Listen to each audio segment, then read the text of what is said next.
L'histoire que le monde connaît sur la vie de Jésus-Christ n'est de rien d'autre qu'un mensonge soigneusement planifié par des élites puissantes.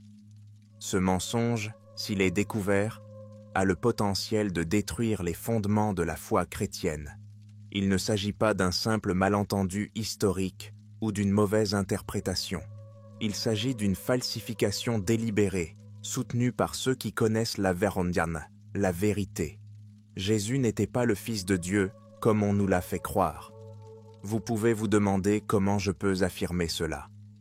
Je dispose d'une preuve irréfutable, le journal de mon grand-père, qui révèle la véritable histoire des origines de Jésus et son lien avec des forces inconnues. Mon grand-père, Nicholas Redmond, était un archéologue respecté qui a passé sa vie à étudier les civilisations anciennes. Enfant, il me semblait n'être qu'un homme réservé, trop absorbé par ses recherches pour prêter attention au reste du monde. Je ne savais pas que derrière sa réticence se cachait un savoir qui n'était pas destiné à l'humanité. À la mort de Nicolas, j'ai dû faire le tri dans son bureau, rempli de vieux livres, de dossiers et de notes. Au milieu de ce chaos, j'ai trouvé quelque chose d'inhabituel. Un vieux journal intime caché entre des pages flétries de cartes. Le cuir de la couverture était usé, les pages jaunies et sentaient la vieillesse. J'ai senti un pincement au cœur. Ce journal n'était pas destiné à être vu par des étrangers. Je l'ai ouvert.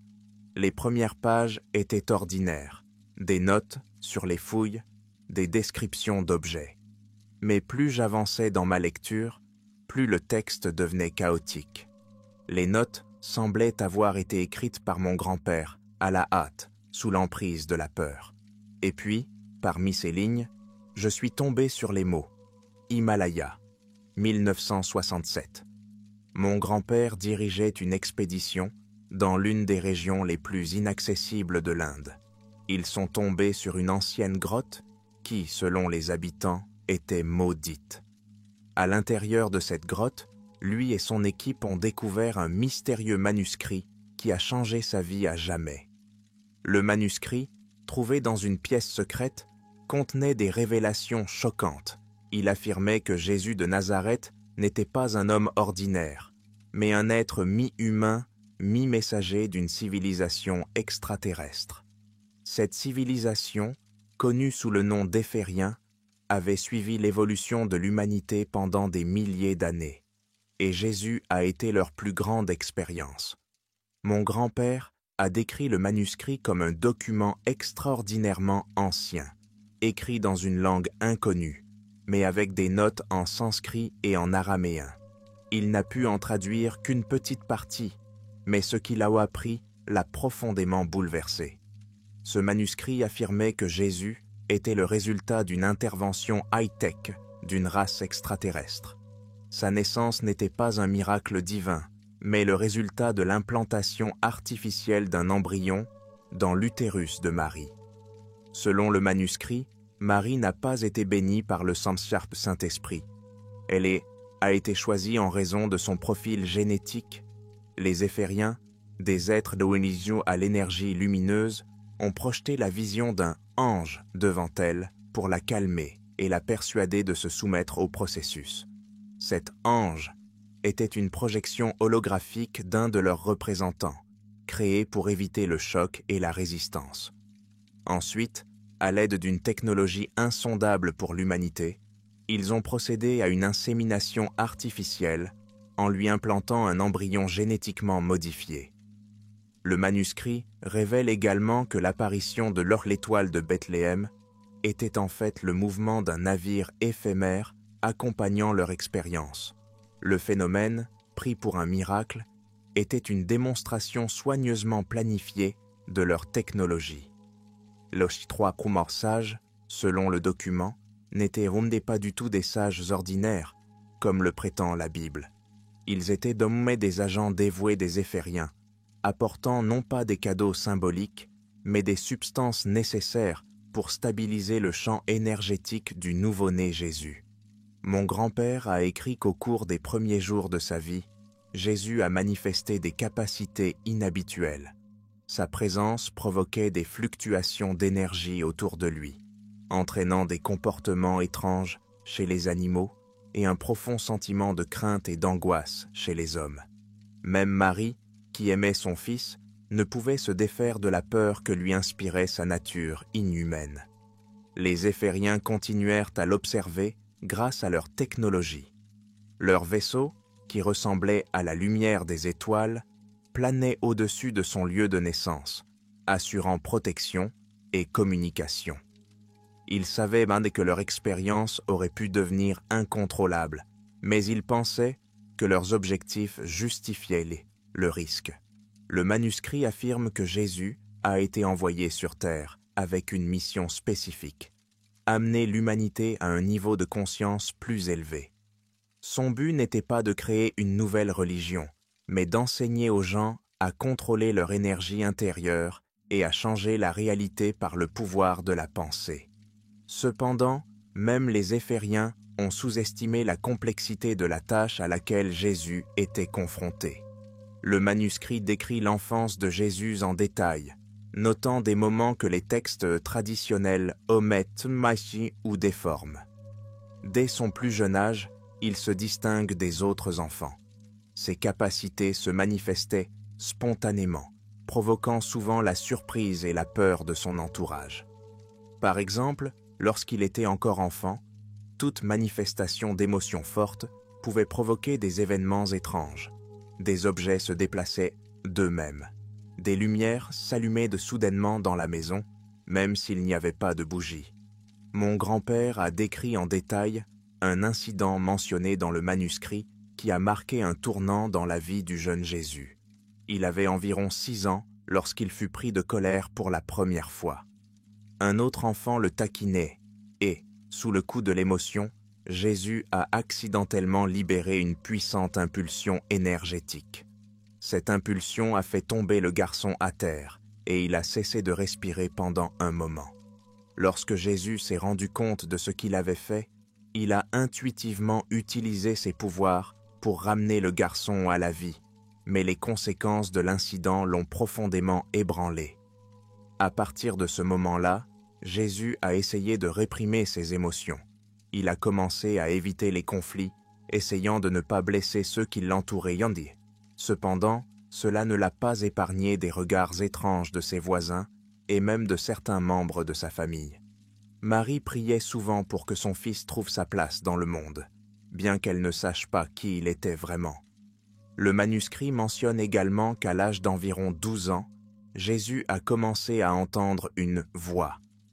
Cette voix n'était pas la voix de Dieu, comme il le croyait au début, mais un lien télépathique avec les Éphériens. Ceux-ci commencèrent à l'aider à découvrir progressivement son véritable but. La voix le guidait, lui expliquant la nature de son pouvoir et ses limites. Cependant, toute la vérité sur ses origines n'a pas été révélée à Jésus. Les Éphériens pensaient qu'il devait comprendre par lui-même sa place dans le monde. Dans l'une des histoires décrites dans le manuscrit, Jésus a utilisé ses pouvoirs pour aider le plan matériel. Lorsqu'une de ses voisines est tombée gravement malade, il a pu, alors qu'il était adolescent, soulager sa douleur et la guérir partiellement.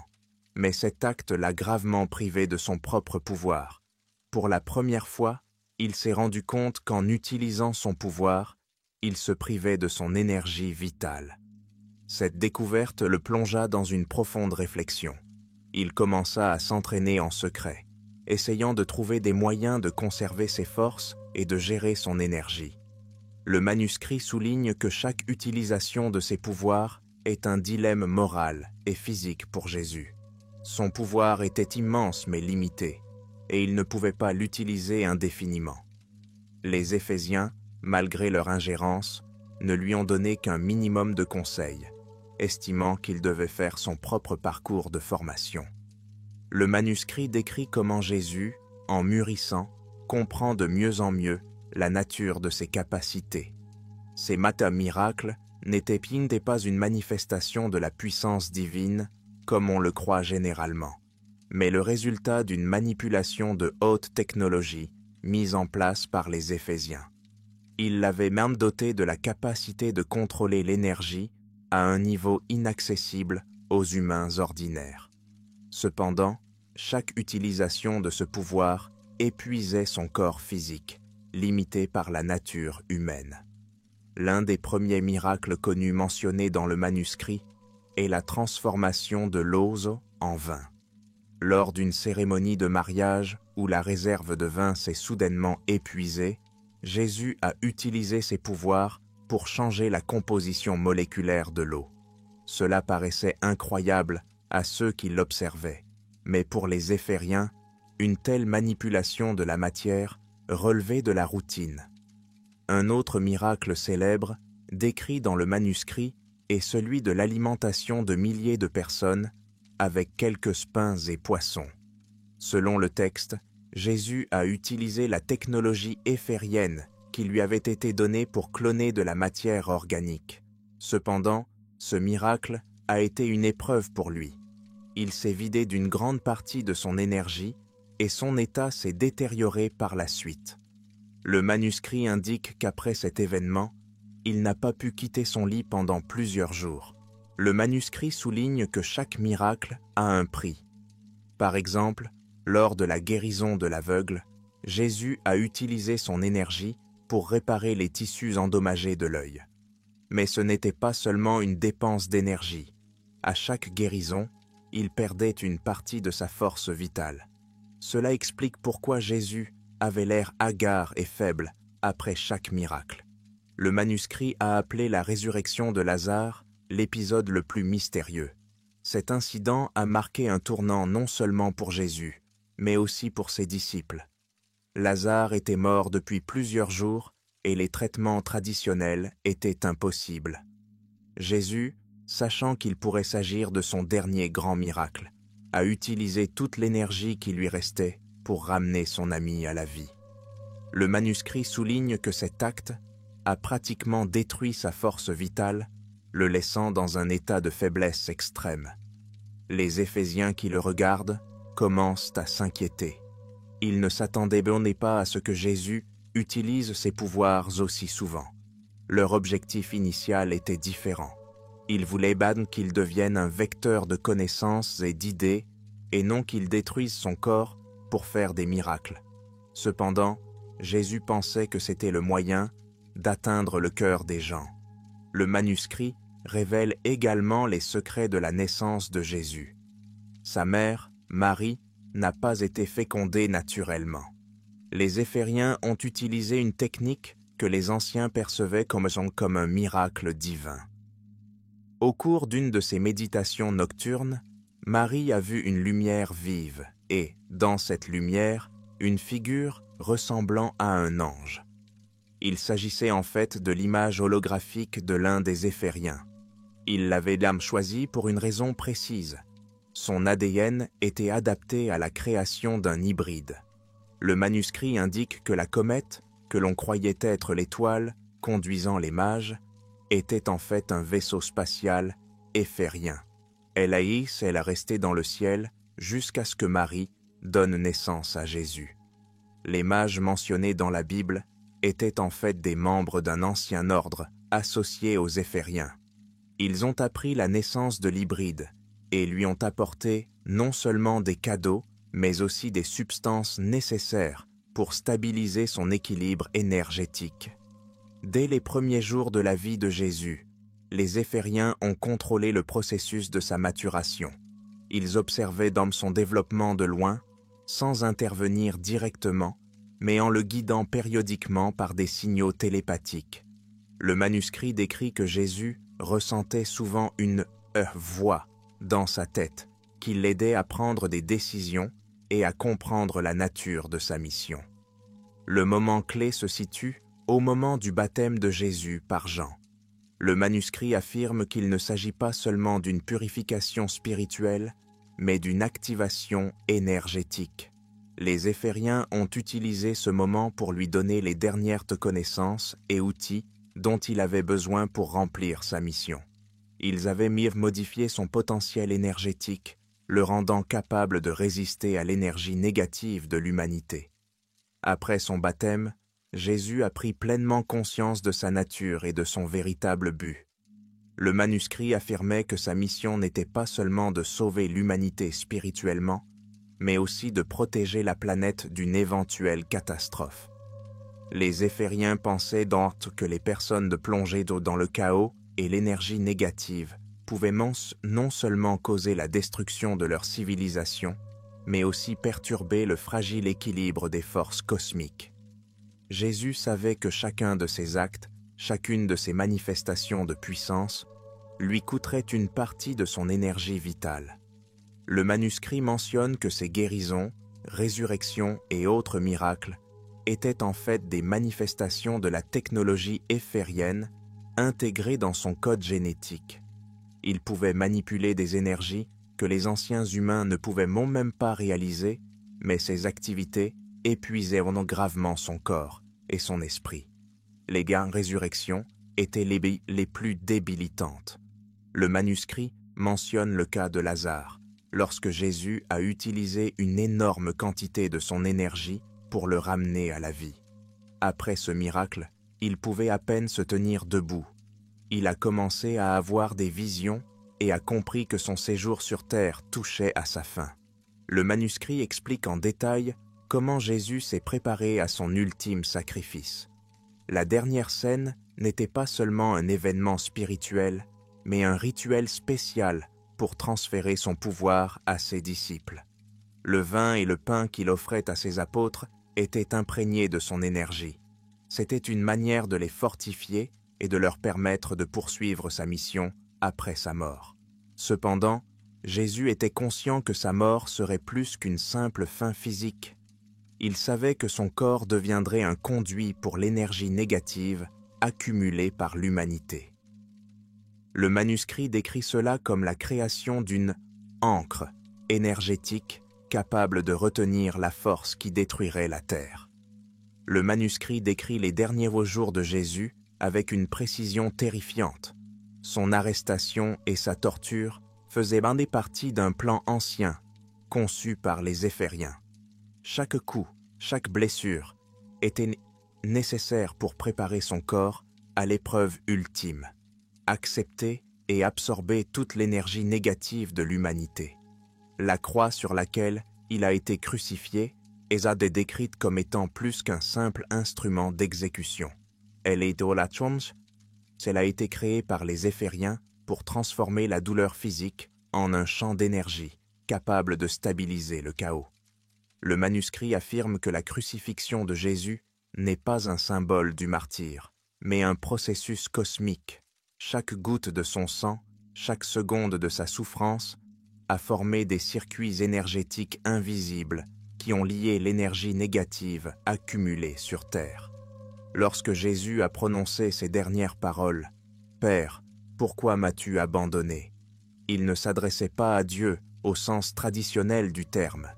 Il s'adressait aux Éphésiens qui observaient la scène depuis leur bateau. Ces paroles n'expriment pas le désespoir, mais la prise de conscience qu'il est sur le point de détruire son corps physique et son énergie. Le manuscrit décrit en détail le moment de la mort de Jésus. Avec son dernier souffle, le monde a été plongé dans un bref moment de chaos. La terre a tremblé, le ciel s'est assombri et l'énergie qu'il avait emmagasinée a été libérée. Cette libération était nécessaire pour créer une nouvelle barrière d'énergie afin de protéger la planète de la destruction. Cependant, ce processus avait un prix terrible. Le manuscrit affirme que la mort de Jésus n'était pas la fin, mais le début de la phase la plus difficile de sa mission. Son esprit n'est pas allé au ciel, comme le décrit la Bible. Au lieu de cela, il a été entraîné dans l'abîme cosmique, un lieu où s'accumulait toute l'énergie négative qu'il avait accumulée sur Terre. Il s'agit d'un vide sombre et sans fin, où vivent des êtres anciens qui se nourrissent de la souffrance et du mal. Au centre de cet abîme se trouvait un être que le manuscrit a appelé le dragon cosmique, ou Lucifer. Cet être était une forme d'énergie, tissée à partir de toute la douleur et de la haine accumulée dans le monde depuis des millions d'années. Jésus était le seul à pouvoir s'opposer à ce monstre.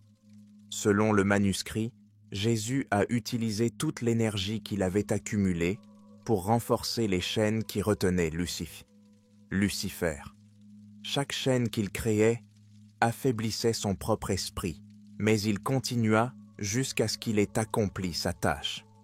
Les dernières lignes du manuscrit décrivent le moment où Jésus, ayant épuisé tous ses pouvoirs, emprisonne Lucifer dans une nouvelle prison plus solide. 3 jours après sa mort, l'esprit de Jésus est revenu sur terre. Cependant, le manuscrit affirme qu'il ne s'agit pas d'une résurrection au sens habituel du terme. Jésus a utilisé les restes de son énergie pour réoccuper son corps. Celui-ci était brisé, épuisé, et sa présence était plus un symbole qu'une vie pleine. Il est apparu devant ses disciples pour leur donner ses dernières instructions. Parmi celles-ci, une révélation sur l'avenir. Jésus a dit que dans les générations à venir, l'humanité serait à nouveau confrontée au danger. Mais il a également expliqué que son sacrifice avait donné au monde le temps de se préparer. Le manuscrit contenait une affirmation sensationnelle. Jésus aurait laissé une descendance. Selon le texte, il a révélé à ses disciples les plus proches que Marie-Madeleine, sa compagne et associée la plus proche, était enceinte. Il ne s'agissait pas d'un simple enfant humain. Cet enfant portait une particule d'énergie qui était le résultat de l'origine hybride et du but unique de Jésus. Il dit à ses disciples que Marie devait être cachée et protégée, car son enfant serait la clé du maintien de l'équilibre sur terre. Son sang liera la lumière et les ténèbres, aurait dit Jésus. Il ne s'agissait pas d'une simple succession génétique, mais d'une ligne symbolique et énergétique qui pourrait rétablir l'équilibre en cas de nouvelles menaces. Jésus a demandé à ses disciples d'assurer la protection de Marie et de son enfant à naître en créant un réseau secret de disciples qui transmettrait cette mission de génération en génération. Ces personnes devaient vivre dans l'ombre, en évitant l'attention de ceux qui chercheraient à les détruire. Le manuscrit affirme que c'est la base de la formation des sociétés secrètes qui ont préservé cette lignée jusqu'à aujourd'hui. Marie-Madeleine, écrit le manuscrit, a fui la Judée après la crucifixion de Jésus. Elle était accompagnée de disciples fidèles qui l'ont cachée dans des contrées éloignées de l'Empire romain. Le voyage était semé d'embûches, mais Marie réussit à garder son secret. Elle allait donner naissance à une fille qu'elle a appelée Sarah, en l'honneur d'une ancienne ancêtre. Sarah n'était pas un simple enfant, mais un être dans les veines duquel coulait un sang aux propriétés uniques. Le manuscrit décrit que l'enfant possédait des capacités qui se manifestaient avec l'âge. Sa présence était impressionnante et son toucher pouvait guérir des maladies. Cependant, Sarah commence à être pourchassée par ceux qui connaissent la vérité sur ses origines. Il s'agissait de forces secrètes qui voulaient détruire tout ce qui pouvait révéler la véritable histoire de Jésus. Le manuscrit mentionne un certain ordre du silence qui agissait au nom des autorités désireuses de préserver la version religieuse établie des événements. Les dernières entrées du manuscrit suggèrent que la lignée des descendants de Jésus a été préservée, mais qu'elle a été soigneusement cachée. Leur présence dans le monde servait de barrière protectrice contre les nouvelles menaces, tant physiques qu'énergétiques. Chaque descendant était essentiel au maintien de l'équilibre entre la lumière et les ténèbres. Mon grand-père a écrit qu'il avait découvert un autre indice de l'existence de cette lignée au cours de ses recherches, mais qu'il n'avait jamais eu le temps de les compléter. Il en a été empêché par les mêmes Sadiforces qui ont détruit les preuves de sa découverte au Cachemire. Je n'ai aujourd'hui entre les mains que les bribes du manuscrit que mon grand-père a laissé derrière lui. L'histoire qu'il a commencé à découvrir laisse plus de questions que de réponses. Jésus était-il un hybride créé par les Éphériens? Ses descendants existent-ils encore, aujourd'hui? Et si oui, quelle est leur mission dans ce monde? Je ne sais pas où ce chemin me mènera, mais ce que je sais, c'est que le monde que nous connaissons est basé sur le mensonge, et la vérité, cachée depuis des siècles, peut tout changer.